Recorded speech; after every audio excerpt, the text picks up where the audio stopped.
Guys, nandito ako ngayon sa palengke, dito sa Baguio Public Market.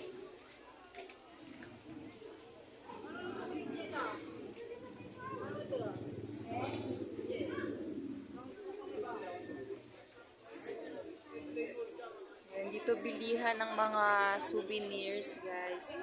Ayan, maraming nabibili ngayon ng mga souvenirs na dito nagpasko, nagbagong taon. Ayan, dito guys yung may murang bilihan ng souvenirs, Baguio. Dito yan sa loob ng palengke.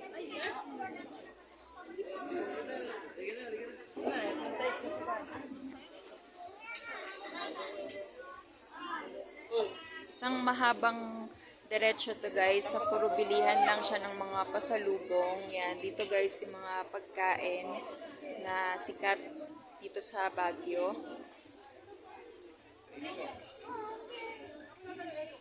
Siyempre guys, yung mga walis Baguio, nakilala dahil sa makakapal na walis.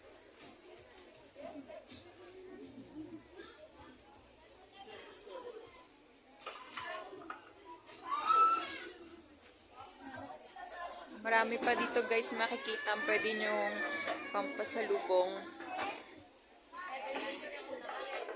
Yan, dito guys sa loob yan ng Baguio City Market. Isang mahaba, dito kayo pwedeng bumili ng pampasalubong nyo. Makakamura kayo dito guys.